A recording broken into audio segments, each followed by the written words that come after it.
A40. The A40. The Marylebone flyover going over Paddington. Right. Paddington Station is just that. Okay. So are we heading towards Heathrow? We are. Lovely.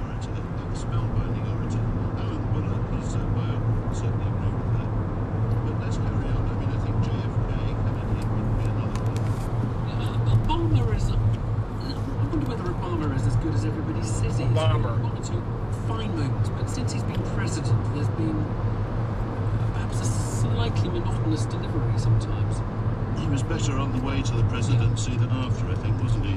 Yeah. Isn't it an acid test whether anyone Wasn't he? remembers Past tense, like he's out of office. Yeah. the orator in question has ever said? I mean, Mr. Blair, for example, was a very polished speaker. Yes. But other than those albatrosses that were flapping around his neck, nobody can really remember a thing that he ever said. And I think Obama's in the same boat. Well, I wonder whether actually these days the soundbite isn't the more important thing, but having a very crisp, clear, memorable line. Building a Tough on bridge to the 21st century. Which was Gordon's, of course. We would have been He's still paid a alive. pound per hit every time we heard that. Is the soundbite, if you like, sort of the modern form of oratory, Brian MacArthur? Do you think? I think so, because we all remember I have a dream, ask not what your country can do, but, ask not... Ich bin ein Berliner. Yeah, ich bin ein Berliner. I think Neil Kinnock was a very good orator, and he had a marvellous speech when he said, I warn you not to be young, not to be ordinary, not to be old. And he repeated that phrase, I warn you, 14 times. And I think repetition is quite a skill. George, in that speech he mentioned to Senate, says, have a look 5 times towards the end. Well, Churchill said, we will fight them. It's a good technique. It is. How much sort of explicit rhetorical technique do you prepare when you write a speech, George? Well, I don't write, never have written any speech ever. Lovely. So I'm not the best person to ask. Great. I bet you have some rhetorical. And there's a Westfield Shopping yes, Centre. There's one called the over there in Trichome, White which is a list City. of 3 Excellent. apparently works better than... Yes. Shall we go yes, there? Lennon, For what? I don't know. Do they have stuff East there? London Bread 1, 2, 3. Well, they have stuff, but Royal it's Member not really Central London-centric. Okay. Used I mean, I fives. think we're better off staying in the neighborhood, going to Oxford Street. Okay. No, I think the oratory comes from everything you've ever read, everything you've ever heard, everything you've ever believed or felt. And a At passion least if about it's your subject. Yeah, I think that's key. And I return to the Blair point. You see, I agree with Brian. Alfa Neil Romeo. Kinnock was actually quite a good orator, albeit he went on far too long, like Wagner's operas. But What an the asshole. point about Neil was he actually genuinely believed in things. Wagner? That's it. I mean, Yeah. Seraphim. No, Wagner. Yeah, I mean, Helps a lot. No, that guy- one of the most that guy. memorable speeches of our time, I think, is Earl Spencer at Diana's funeral. And that seems so much from the heart and was utterly shocking as a result. Brian MacArthur, I won't ask George Galloway this, but are the best speeches, the best orators left-wing? I pause there because That's a you good think question. Churchill, Yeah, of course. Yeah. But usually it is the best oratory comes when you're speaking against the grain. And I See, suppose now in you the have to past look for centuries, those more yellow often than boxes. not, that's Those been on the are left rather actually than the right. cameras. Richard Ingram's... Okay. You'll see signs that have a little camera icon on them. Uh-huh. But there's not always a camera there. It's just like politicians fear. can't make a speech from memory at all. They read it out and they have their head buried in their notes, and there's no attempt at all See? to make a show. See, there is a So it camera. has Okay. very little effect. I mean, who would you name now in the House of Commons?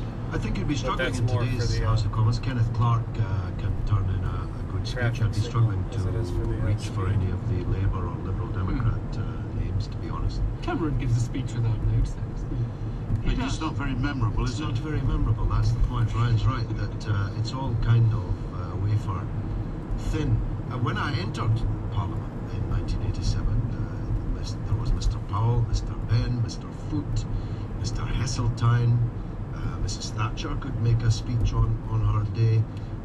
Dennis Skinner was not yet extinct, and there were Extinct. a few dozen parliamentary orators. You'd be struggling to name 5 now. Gentlemen, George Galloway, Brian MacArthur, thank you. Well, you heard there our guest editor Richard Ingrams, who is now, we can speak to at the end of this programme in his 3 hours. Oh. Is it a in raccoon or control something? And I wonder, you're obviously, Richard Ingram's a hugely experienced editor, but in print, what was it like to sort of face the challenge of having the Today programme at your disposal? Well, it was wonderful. I didn't have to do anything at all. You had to come up with ideas. Oh, I came up with a few ideas over lunch, as far as I remember, and then you're a very experienced journalist, so I went about and did all the work. And very impressed I was by what they did. No, it was for me, it was very, very enjoyable. And to have the sort of open sesame of the Today programme and go to the Daily Telegraph or the Festival Hall and say, come in and say, oh yes, water cycle under the back of the I've never car. done that in my own right at all. It's wonderful. Would it be fair to say that, particularly when one looks at some of the choices that you've made and that we've heard through the programme about sort of how newsrooms have changed, how oratory has changed? See, now this is a speed camera. You don't like Right there. change. Well, this is my sort of just being an oldie, I suppose, that there is a temptation which I'm afraid I yield to think that things are not as good as they used to be. Does that include Private Eye? No, I mean, the Private Eye, I don't think you said that Private Eye is going to be 50 in 2011, so that it is a kind of big landmark, and I've been connected with Private Eye, I'm ashamed to say, for those 50 years. So, I do have a right to look back and say, well, it's not quite as good as it used to be. You have, you like causing trouble, would that be fair to say? I don't like, it just so happens that I seem to cause trouble. Your friend, Always deliberately. Francis Weed, says he loves the idea that he's thought of as dangerous, that he can still infuriate people. Well, I'm sitting here with George, and perhaps I suppose I've asked him in because he has that reputation too. I mean, George is in the process of suing News International, which I hope is going to cause a lot of trouble to Rupert Murdoch in forthcoming months over the phone hacking business. And good luck to him.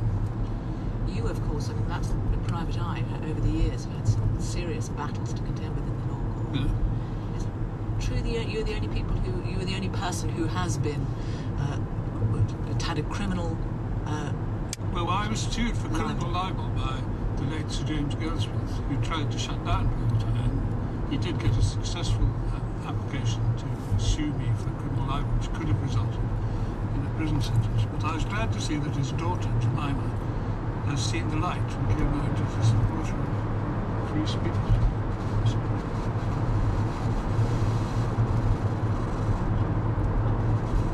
for you? What next for me? Well, I'm hoping to make a career in broadcasting now after this debut.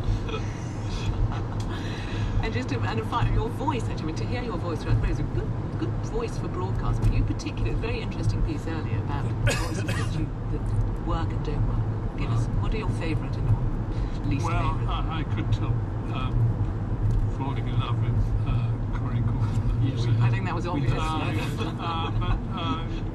just to be fair, I think I've always been a great admirer of Peter Thompson, who's another veteran newsreader.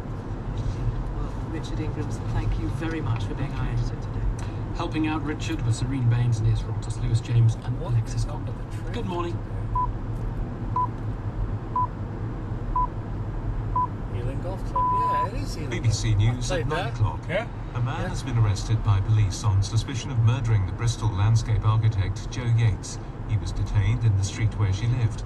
The body of Miss Yates was found on Christmas Day, more than a week after she disappeared. Nick Davis reports.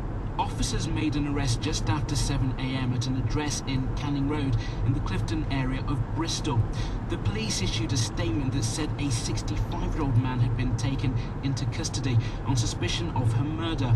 He's now being questioned at a police station by Avon and Somerset Police. Detectives investigating Joanna's death are still carrying out forensic examinations and are also continuing to appeal for anyone with any information that can help the inquiry to call the special hotline set up as part of the operation. 3 people have been arrested after one teenager was shot dead and another 2 were stabbed in Peckham in southeast London. The 17-year-old who was shot was found in a stairwell at a housing estate yesterday. Ministers will meet in Stormont this afternoon to agree what